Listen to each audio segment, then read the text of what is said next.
Me llamo Sofía Rincón Pedraza y tengo 43 años. Estaba con las manos hundidas en arcilla cuando llegó la llamada. No las manos de alguien que acaba de empezar, sino las manos de una mujer que lleva 23 años trabajando barro.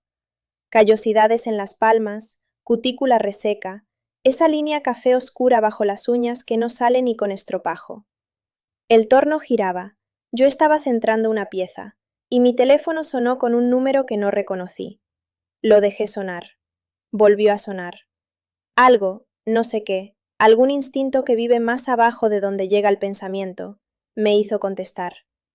Una voz de hombre, segura, completamente profesional. ¿Hablo con la señora Sofía Rincón Pedraza? Le llamo de Almacenes del Bajío para confirmar la revisión trimestral con la dueña del negocio. Yo no supe qué decir, porque no entendí qué revisión trimestral, de qué negocio estaban hablando. Y entonces el hombre dijo algo que me dejó el barro pegado en los dedos y el torno girando solo. Disculpe que no la hayamos contactado directamente antes, señora. Creíamos que usted estaba al tanto de todo. Usted es la propietaria registrada de todo esto. 4,000 pesos. Eso era lo que yo recibía al mes para los gastos de la casa. 4,000 pesos y la promesa de que el negocio apenas estaba saliendo a mero mero.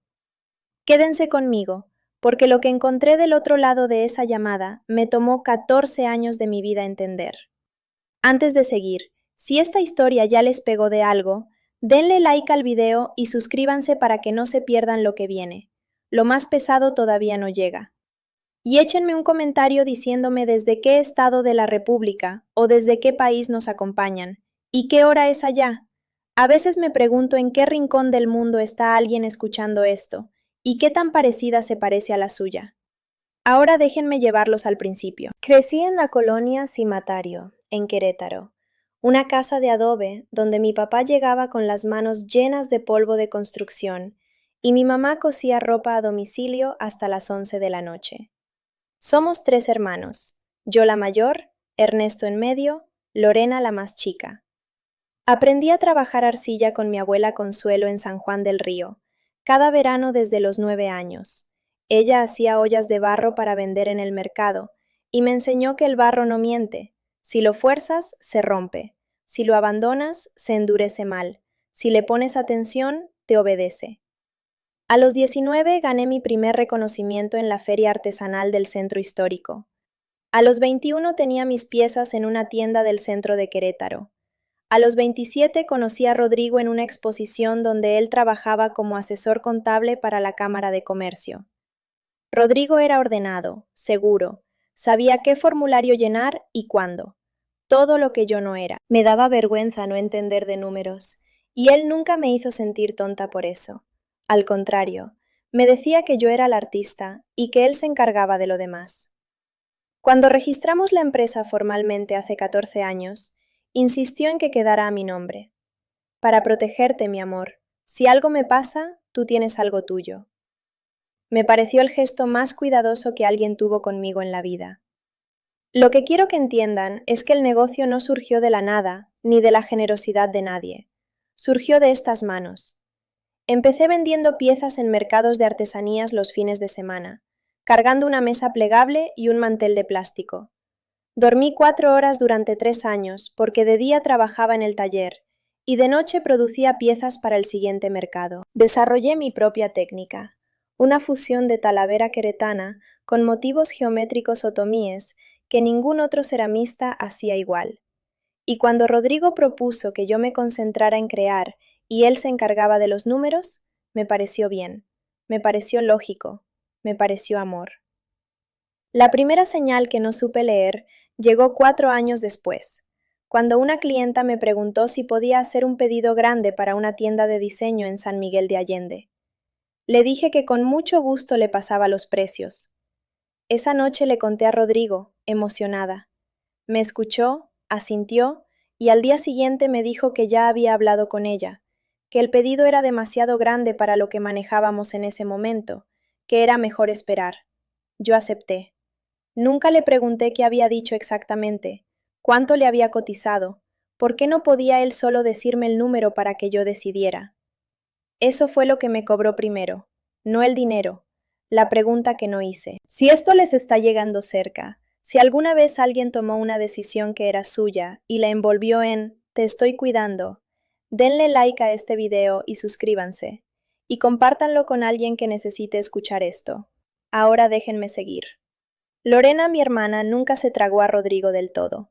Nunca dijo nada porque yo parecía quererlo, y en una familia mexicana no hay etiqueta más pesada que la hermana que mete cizaña. Pero una vez, en una comida de Navidad, Rodrigo hizo un comentario sobre lo que habían construido juntos, con ese plural amplio, generoso, que no pregunta si estás de acuerdo. Y Lorena lo miró de una manera que yo intercepté. No era enojo, era algo más frío, más preciso, como cuando un contador ve un número que no cuadra y todavía no sabe por qué. Lorena estudió contabilidad en la Autónoma de Querétaro trabajando de noche. Se pagó sola la carrera. Tiene un ojo para las discrepancias que siempre me pareció intimidante. El año pasado, entre el café y los tamales del Día de Muertos, me preguntó si yo sabía cuánto valía el negocio. Le dije lo que siempre me decía Rodrigo, que era pequeño, que apenas salíamos a mero mero, que el mercado artesanal era difícil. Lorena me miró un momento y no dijo nada. Puso azúcar en su café. Ese silencio que entonces no supe leer iba a tener sentido muy pronto. Cuando el gerente de almacenes del Bajío me llamó ese martes, yo tenía dos opciones: colgar y preguntarle a Rodrigo qué era eso, o no colgar. Elegí no colgar. El hombre me explicó que llevaban 3 años trabajando con Rincón Cerámica Artesanal, que el contrato de suministro para sus puntos de venta era de 1.200.000 pesos anuales, que normalmente coordinaba todo con el señor Cervantes, pero que en todos los documentos la propietaria era yo, y necesitaban mi firma para renovar. Lo escuché sin interrumpirlo, con la voz más tranquila que pude mantener, mientras por dentro sentía algo que no reconocí de inmediato. No pánico, no coraje todavía, algo más parecido al momento en el torno cuando la pieza empieza a abrirse y por primera vez ves el interior de algo que hace un segundo era cerrado. Cuando el gerente terminó, le dije: claro, con mucho gusto. ¿Me podría mandar toda la información al correo? Quiero revisar los detalles antes de la reunión. Le di mi correo personal, uno que abrí hace 2 años por una corazonada que en ese momento llamé paranoia. 20 minutos después, tenía en mi bandeja el contrato completo, el historial de pedidos de 3 años, las cifras del último trimestre. Apagué el torno. Me limpié las manos con el trapo. Me senté frente a la pantalla del celular en ese taller donde he pasado más tiempo que en cualquier otro lugar del mundo. No había terminado de leer el primer documento cuando encontré en el correo una presentación adjunta que el gerente había mandado de cortesía, una presentación llamada Perfil de proveedor.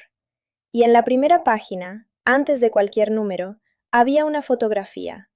Una sala amplia, paredes blancas, mis piezas bajo luz de galería, y en la pared del fondo, en letras de madera natural, mi nombre: Rincón Cerámica Artesanal. Y debajo de la foto, la dirección. No el taller de la Colonia Centro donde yo trabajaba, una dirección en San Miguel de Allende que yo nunca había pisado. No le dije nada a Rodrigo esa noche. Llegué a casa, calenté los frijoles que habían quedado del mediodía, puse la mesa para dos, y me comporté exactamente igual que siempre. Rodrigo habló de un cliente que le debía dinero, del tráfico en el Libramiento, de la posibilidad de cambiar el coche antes de fin de año. Yo respondí lo necesario, hice preguntas en los momentos correctos, limpié los platos. El silencio que cargaba no era el silencio vacío de no tener nada que decir. Era el silencio lleno de quien acaba de entender que hablar demasiado pronto es perder el único momento de ventaja que tiene. Esa noche, mientras Rodrigo dormía, revisé los documentos del correo 3 veces más, hasta que los números dejaron de flotar y tomaron la forma de algo concreto. 1.200.000 pesos anuales con un solo cliente. Y Rodrigo me daba 4.000 pesos para la casa.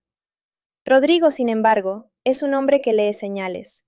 No sé qué leyó en mí durante los días siguientes, tal vez algo en cómo miraba cuando él hablaba del negocio. Pero el miércoles me llamó mi mamá con esa voz de preocupación que reconozco antes de que diga nada. Me dijo que Rodrigo le había llamado, que estaba preocupado por mí, que decía que yo andaba muy seria, muy en mis pensamientos. Mi mamá me preguntó con cuidado si Rodrigo y yo estábamos bien. Luego me llamó el cuñado para decirme que si necesitaba hablar, ellos estaban. La narrativa ya estaba circulando antes de que yo dijera una sola palabra. Ese mismo instinto que años atrás lo llevó a poner la empresa a mi nombre para protegerme, estaba funcionando ahora para plantar su versión de la historia antes de que yo pudiera contar la mía. Seguí funcionando. Seguí yendo al taller, centrando barro, pintando piezas. En el exterior era la misma Sofía. Por dentro era alguien aprendiendo a no reaccionar, a guardar en lugar de soltar, a moverme despacio en un terreno que apenas estaba empezando a conocer. Hubo un día, un jueves, a mediodía, con el olor del café de olla de la vecina metiéndose por la ventana del taller, en que estuve a punto de llamar a Rodrigo y decirle todo lo que sabía, no por miedo, por cansancio. El tipo de cansancio acumulado de llevar años sintiéndote pequeña en tu propio espacio y haber confundido eso con tranquilidad. Un segundo pensé, ¿y si hay una explicación? ¿Y si lo malinterpreté? ¿Y si en el fondo sí me cuida y soy yo la que no entiende? Me quedé con el teléfono en la mano 20 minutos.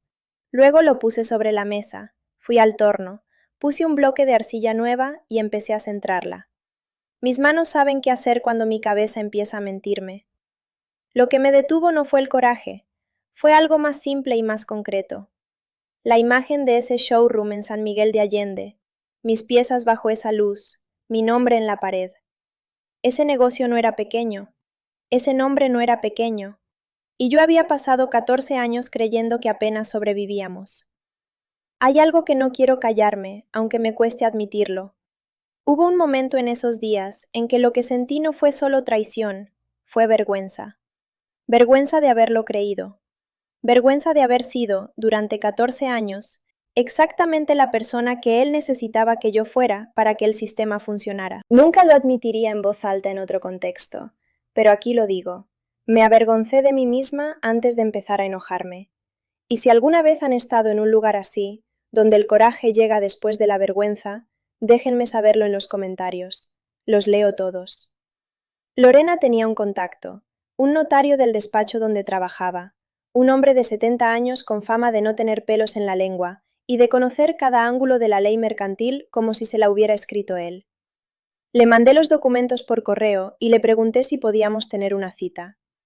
Fuimos las dos una tarde de viernes. Lorena llegó con una carpeta nueva y una pluma extra, como quien llega al trabajo, y el notario nos recibió en una oficina con libreros que llegaban al techo y olor a papel viejo y café americano. Revisó los documentos en silencio. Luego pidió autorización para consultar el SAT con mi RFC.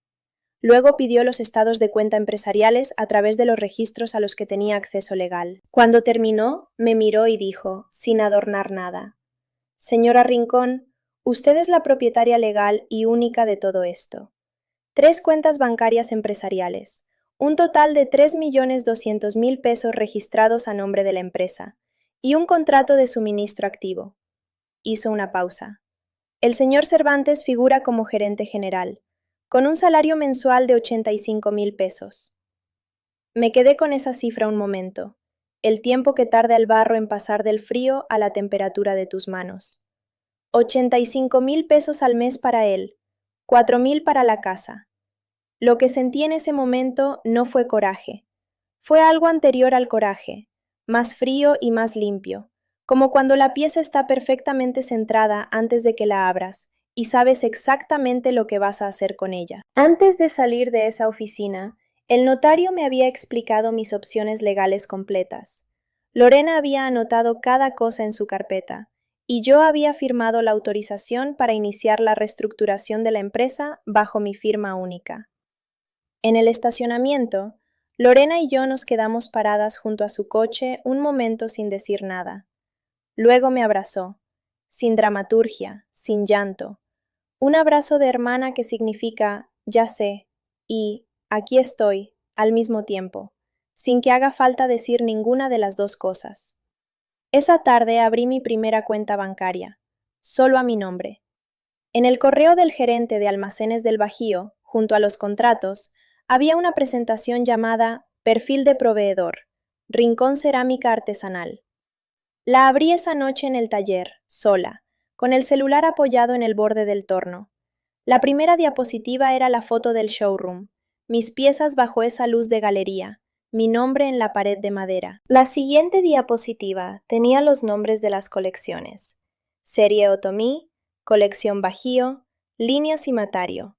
Ese último era el nombre de la colonia donde crecí, y yo nunca le dije a nadie por qué lo había elegido cuando nombraba mis piezas.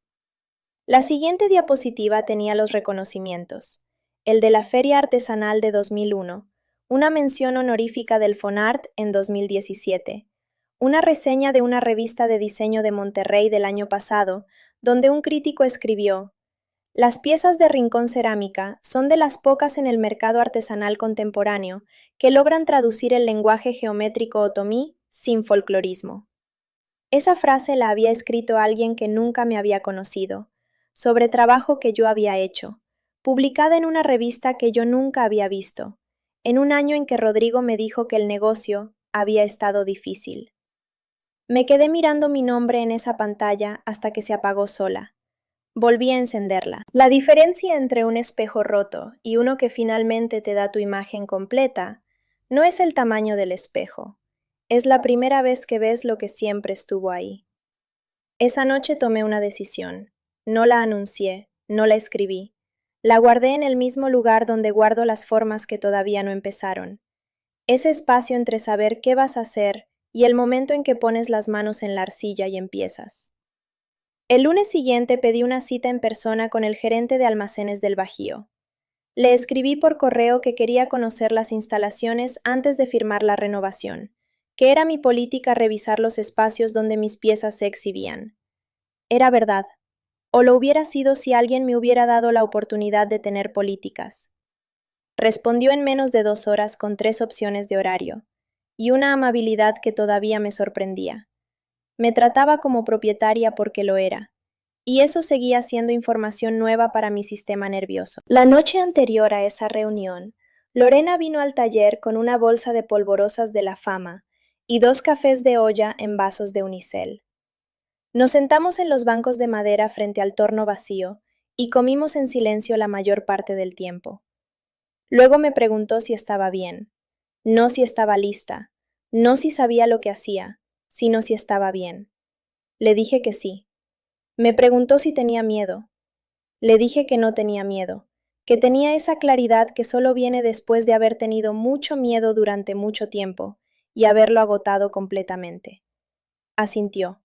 Me dijo: tú sabes lo que haces. No como consuelo, como dato. Me fui a dormir a las 11. Me levanté a las 6. Desayuné sola unos frijoles con queso y tortillas de la tortillería de la esquina que huelen a masa de maíz recién molida. Y a las 9 estaba en el estacionamiento de Almacenes del Bajío con mi bolso, mis documentos y el vestido terracota con motivos florales que Rodrigo dijo una vez que era demasiado llamativo para una reunión familiar. Lo elegí ese día porque me pareció correcto empezar a usar las cosas que me habían dicho que no podía usar. El gerente, un hombre de unos 50 años, traje gris, apretón de mano firme, me recibió con una sonrisa. Qué gusto conocerla por fin en persona, señora Rincón. Me llevó al showroom. Mis piezas bajo esa luz que ya conocía de las fotos, pero que en persona tenía otra temperatura, otro peso. Mi nombre en la pared de madera natural. Me quedé parada frente a ella el tiempo suficiente para que se grabara de manera diferente a la foto del celular. No como evidencia de algo, sino como realidad. Luego saqué mi carpeta, me senté a la mesa con el gerente y firmé los contratos de la siguiente temporada despacio, en cada hoja donde correspondía, con mi nombre completo. El gerente no sabía que el señor Cervantes no tenía idea de esa reunión. Yo no se lo dije. Eso fue todo lo que necesité hacer. Si esto te está pegando cerca, si alguna vez firmaste algo con el nombre de alguien más, o dejaste que alguien más firmara lo que era tuyo, dale like a este video. Es un gesto pequeño, pero significa más de lo que te imaginas. El domingo de la comida en casa de doña Esperanza Leal, llegué con Lorena. Le pedí que viniera como mi acompañante y llegó con su blazer beige de trabajo, como si supiera que eso era exactamente lo correcto. La comida era pozole rojo con tostadas y rábanos, el mismo menú de cada domingo de invierno en casa de los Cervantes, con las mismas servilletas bordadas y el mismo mantel de hule de siempre. Rodrigo estaba de buen humor. Había algo en él que siempre se relajaba en ese comedor, en ese espacio donde todo el mundo le daba la razón y nadie preguntaba de más. Habló del negocio desde la primera cucharada de pozole. Habló de lo que habíamos construido juntos, de nuestros planes, de abrir un cuarto punto de distribución. Mencionó León, Guanajuato, esa ciudad otra vez, y de el esfuerzo de los dos que está dando frutos. Usó el plural todo el tiempo, ese plural que no pregunta si estás de acuerdo, que te incluye sin consultarte. Doña Esperanza asentía. El cuñado asentía. Lorena comía su pozole sin levantar la vista del plato. Yo lo escuché hablar hasta que terminó. Esperé el silencio que viene cuando alguien acaba de hablar y espera que alguien diga, ¡qué bien! ¡Qué padre! En ese silencio, saqué el sobre manila de mi bolso y lo puse en el centro de la mesa, junto a la olla del pozole y el plato de tostadas, con la misma naturalidad con que pondrías la salsa.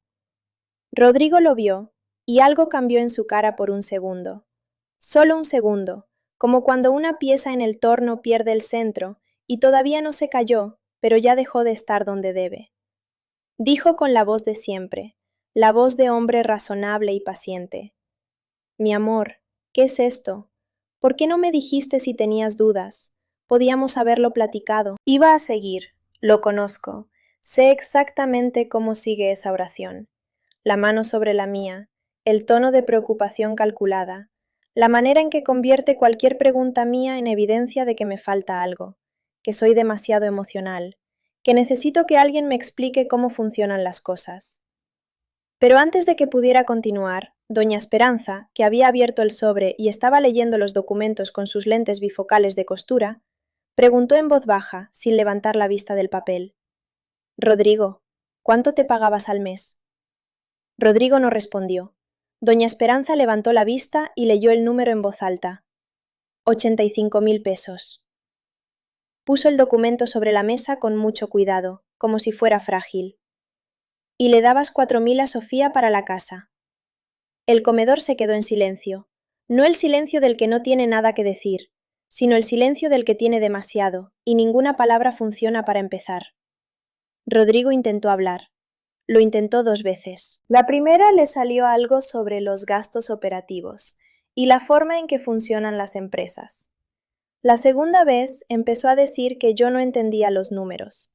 La misma frase de siempre, la frase que durante 14 años había funcionado para cerrar cualquier conversación donde yo empezaba a acercarme demasiado a la verdad. Esta vez no funcionó. Doña Esperanza no lo miró cuando habló. El cuñado miraba la mesa. Lorena comía su pozole con la misma expresión de siempre, neutral, precisa, como la contadora que es.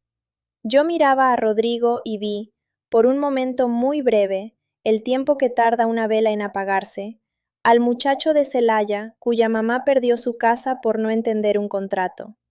Ese muchacho decidió muy joven que nunca estaría en esa posición, que el que controla el dinero controla la conversación, que la única manera de no volver a ser vulnerable era no dejar que nadie más supiera los números.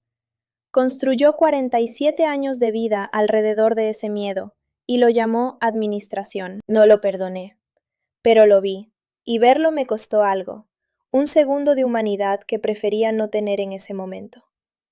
Doña Esperanza se levantó de su lugar al fondo de la mesa, cruzó el comedor despacio, esos pasos lentos de señora de 72 años sobre el mosaico queretano, y fue a sentarse en la silla vacía junto a mí.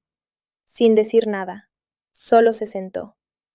Recogí mi bolso, me puse de pie, y les dije a todos en esa mesa una sola oración. Creo que ya saben cómo contactarme, a través de mi abogada. Salí por la puerta sin voltear. El vestido terracota que Rodrigo dijo que era demasiado hacía un ruido suave contra mis piernas con cada paso. Llegué al taller, no a casa, al taller, y estacioné, apagué el carro y me quedé sentada en la oscuridad del asiento del conductor. No sé cuántos minutos. Sé que cuando finalmente entré, no encendí la luz grande, solo la lámpara del escritorio, esa luz amarilla de toda mi vida de noche en el trabajo, y me senté en el banco frente al torno vacío, con el olor a arcilla húmeda, que es el olor de todo lo que soy. Estaba agotada de una manera que no tenía nombre todavía. No el agotamiento de trabajar, sino el de haber cargado algo muy pesado durante mucho tiempo y acabar de soltarlo. No sé cuánto tiempo estuve ahí, en ese silencio, con ese olor, en esa luz.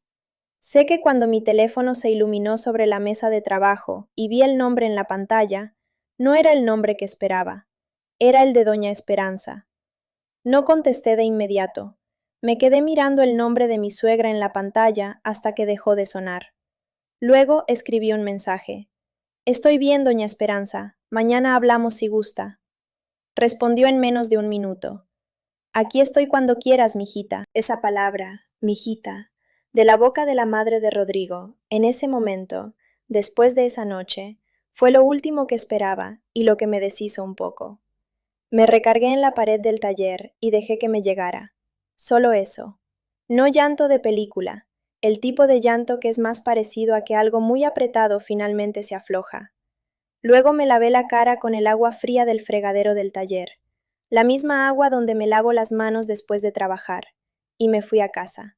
Dormí esa noche de una manera que no había dormido en mucho tiempo, sin vigilancia, sin el oído medio abierto esperando que algo pasara. Lo que pasó con Rodrigo en las semanas siguientes lo fui sabiendo de segunda mano, como siempre pasan estas cosas en familias mexicanas. No en conversaciones directas, sino en llamadas que empiezan con «Te cuento algo, pero no digas que yo te dije». El cuñado le pidió que le devolviera un préstamo que Rodrigo siempre había prometido pagar cuando el negocio se estabilizara. La familia de Celaya, la tía, los primos, empezaron a hacer preguntas sobre el departamento en León que nadie sabía que existía hasta que los documentos aparecieron en esa mesa. El despacho donde Rodrigo tenía sus clientes de consultoría perdió 2 de ellos cuando corrió el rumor de que sus prácticas contables estaban siendo revisadas. Rodrigo no llamó a su propio hijo, no lo tenemos, ni a nadie de mi familia. Rodrigo llamó a su abogado. Eso me dijo todo lo que necesitaba saber sobre lo que él lamentaba realmente. No todo el mundo regresó. Mi mamá tardó 3 semanas en llamarme, no porque dudara de mí, sino porque era mujer de otra generación, y estas cosas le costaban un lenguaje que no le habían enseñado. Cuando llamó, lo primero que dijo fue, «Mija, yo debí haberlo visto». Le dije que yo tampoco lo vi, y que estaba bien. Mi hermano Ernesto no llamó. Ernesto y yo nunca hemos sido cercanos, y esta situación no cambió eso. Lorena estaba, como siempre había estado, sin que yo tuviera que pedírselo. Doña Esperanza me llamó una semana después de la cena, y hablamos 1 hora. No me pidió que perdonara a Rodrigo, no me defendió ni lo atacó. Me dijo que durante años había callado cosas que veía porque no quería meterse entre un matrimonio, y que ese silencio le pesaba. Le dije que yo entendía ese peso perfectamente. Hubo personas que tomaron partido por Rodrigo, un par de compadres, una vecina con quien yo había tomado café durante años, y cuando me di cuenta de que lo habían hecho, no sentí coraje. Sentí una especie de alivio por la claridad. No corrí detrás de nadie, no expliqué, no justifiqué. Aprendí de los años en el taller que hay materiales que no resisten el fuego y que no tiene caso forzarlos. Se quiebran de todas formas, y entonces solo tienes los pedazos. 1 mes después de la cena del domingo, escribí una carta. No a Rodrigo, a mí misma, aunque en el papel no pusiera ningún nombre. La escribí a mano, con la pluma que Lorena me regaló para el cumpleaños de los 40, sentada en el banco del taller, con una taza de café de olla que hice yo sola, porque siempre lo había hecho Rodrigo, y yo nunca le había dicho que sí sabía cómo. En la carta escribí una sola cosa que importaba. El trabajo era mío, el nombre era mío, la empresa era mía. Lo que se fue no se puede recuperar, pero lo que queda me pertenece completamente. Lorena la leyó cuando se la mostré. Se la leí en voz alta, más bien. Éramos dos, en ese taller pequeño, con el torno apagado y la lámpara amarilla. Y cuando terminé, ella me miró y dijo, así es. 2 palabras. Exactamente las correctas.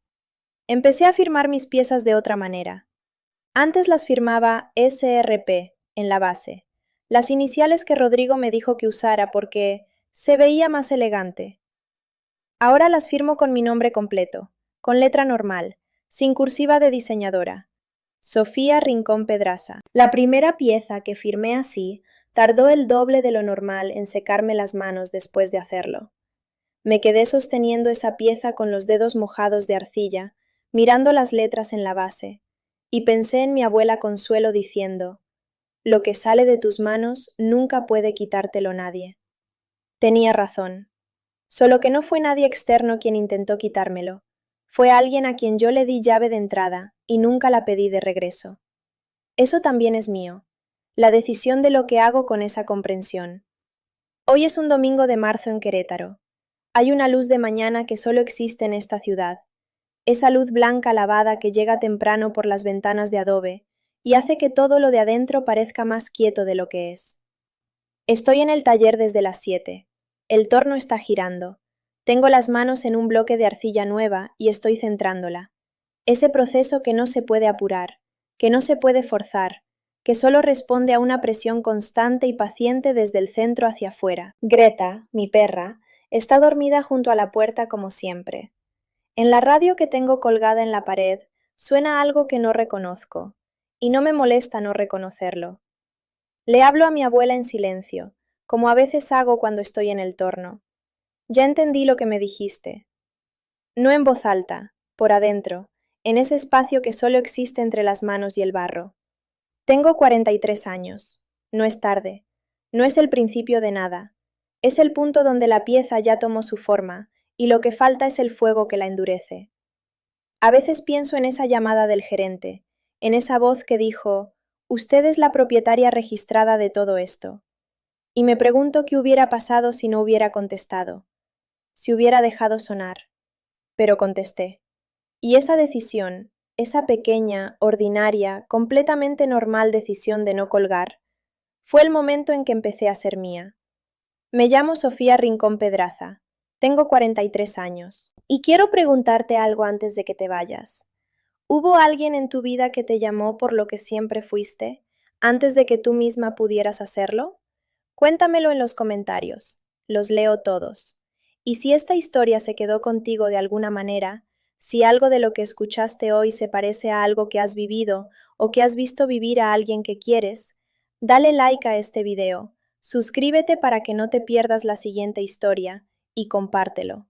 Porque a veces la persona que necesita escuchar esto está a un mensaje de distancia y no sabe que lo necesita. Gracias por quedarte hasta aquí. Hasta la próxima.